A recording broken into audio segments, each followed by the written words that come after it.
I will do more videos when I learn how to on what sublimation is, but basically we're stepping up our game from just vinyl to being able to adhere the inks into the fabric. This is done in polyester, but the beautiful thing about this printer is that we don't have to do any adaptation or anything. Instead, we can just put some sublimation ink into this beautiful printer here and use a special kind of paper.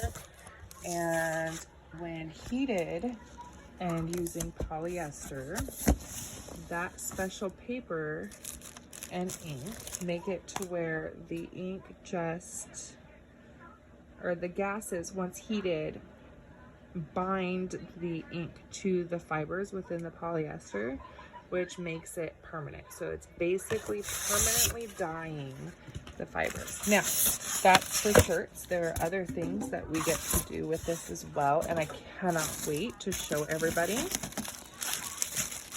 Believe it or not, I'm not going to use these at all. So these will go posted in my local free group. And then this, so I use an Epson already for everything else. But this beautiful printer is going to be the workhorse for what we're going to be doing.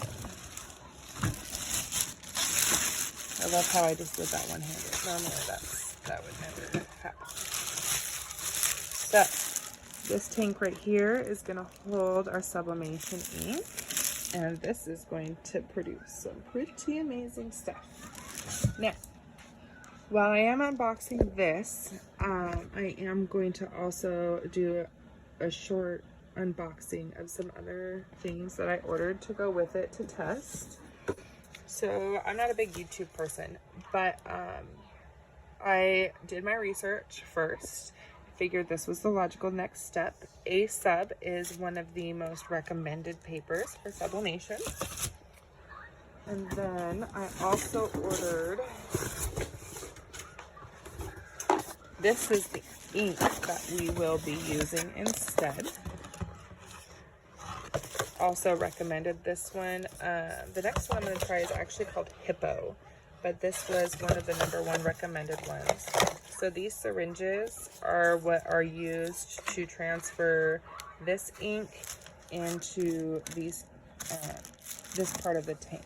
So you can get like sublimation printers that are dedicated for that, like a Sawgrass, but other people like to convert their printers to the sublimation printer, which you can replace the cartridges, and they make conversion kits, and that's a little bit of its own process. Instead, I decided to, while this was on sale, grab it because I have had people ask. A thermometer, oven thermometer. So with like mugs and stuff, we will wrap it in some cellophane or plastic shrink wrap to protect it, because as it's heated, those ink gases can be released, and so we want to keep those on the mug for the most vibrant colors possible. And so we'll want this to make sure that our temperatures are exactly where they need to be. I ordered extra syringes, and then I also ordered a test shirt. This one's by Cricut, but this is the polyester. It is 95% polyester and 5% spandex. So what's going to happen with this shirt is that the sublimation ink, when I decide whatever I'm going to put on this, is going to chemically bind, or it's going to bind to 95% of the fibers within the shirt, which we want as high of a content of polyester as possible. And last but not least, I ordered something else to just kind of play with, and that is neoprene koozies, just to practice and play.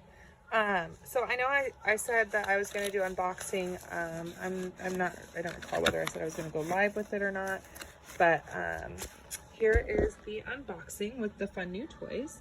And I'd like to hear what you guys what you want to see sublimated. I mean, ultimately, I'm going to need some practice with this, so I would love to hear ideas. And I'm not sure if I'm going to keep going towards YouTube. I didn't know how long the video was going to be. I can talk a lot, but as far as YouTube goes, my goal is we have so many new people that are getting into this, and you know, you see all these videos for professional things that are done, and you know, it's where's the beginners? So I have no problem being the one to make a fool of myself online and to show what it's like for a beginner to try new things out and see how it goes. So let me know in the comments what you want to see done, and let's see if we can't figure out together how to get it going. Thank you. Talk to you guys soon.